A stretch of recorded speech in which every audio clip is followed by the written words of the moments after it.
Subscribe now and press the bell icon. Don't miss an update. पुण्यात्मा,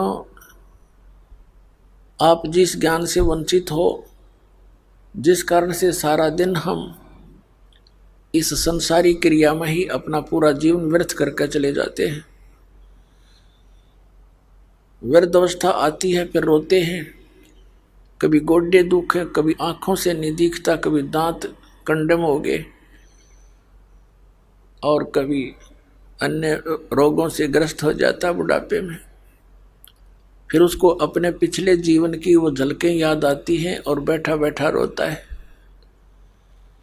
सारा जीवन में जो धन जोड़ता है, जिन परिवार के लिए पोषण के लिए सारा जीवन लगा रहता है, उनमें से कोई बच्चा ही मर जाता है, कोई बेटी विधवा हो जाती है, पुत्री ही मर जाती है, पत्नी मर जाती है, पूरे परिवार के सदस्य ही मर जाते हैं, बूढ़ा एकला रोने को रह जाता है। एक तो वृद्ध अवस्था, ऊपर से ये कैर टूट गया। तो परमात्मा बताते हैं कि ये बुढ़ापा और ये मृत्यु ये हमें कतई नहीं अच्छी लगती, और दोनों कंपलसरी यहाँ पर। तो ये रहने का स्थान है। हम कतई अज्ञानी बना के हमें कोई विकल्प दिखाई नहीं देता, इसलिए हमने इस प्रोसेस को फाइनल मान लिया और हम विवश होकर के इन पीड़ाओं को सहन कर रहे हैं। अब परमात्मा ने आके बताया कि वहाँ सतलोक के अंदर ये जरा और मरण नहीं है, वहाँ वृद्ध अवस्था नहीं, ना मृत्यु बता। और हम यहाँ पड़े बिना ज्ञान के। अब मृत्यु तो आपकी होगी, चाहे आपके कितना अच्छा परिवार है, कितना आपका धन है, कभी भी हो सकती है। तो इस ज्ञान से आपने एक ऐसी प्रेरणा बनेगी जो सत्य का आधार है कि मृत्यु तो होगी, और मृत्यु के समय आपकी फिर वापस भावना यही किसी पुत्र पुत्री में या किसी संतान संपत्ति में रहेगी, तो वापस फिर यही जन्म होगा। यहाँ जन्म होगा तो ये प्रोसीजर फिर शुरू हो जाएगा।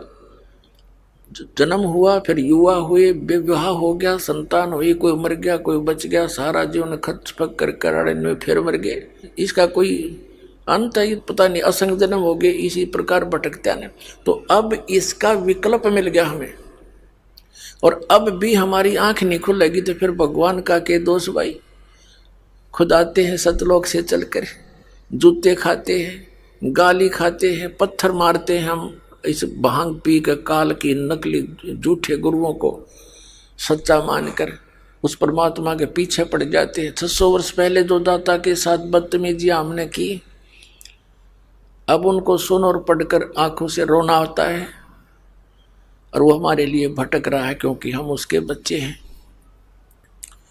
तो सतलोक के अंदर जरा और मरण नहीं है।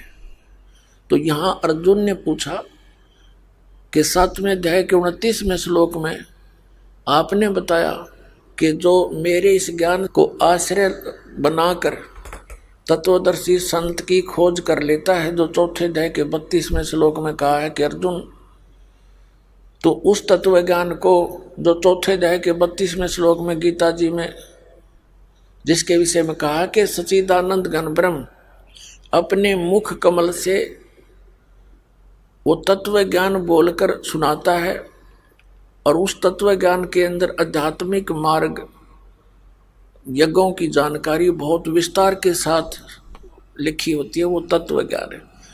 4थे अध्याय के 34वें श्लोक में कहा कि उस तत्व ज्ञान को तू तत्वदर्शी संतों के पास जाकर समझ, उनको दंडवत प्रणाम करने से और कपट छोड़ के प्रसन्न करने से वो तत्वदर्शी संत तुझे उस तत्व ज्ञान का उपदेश करेंगे।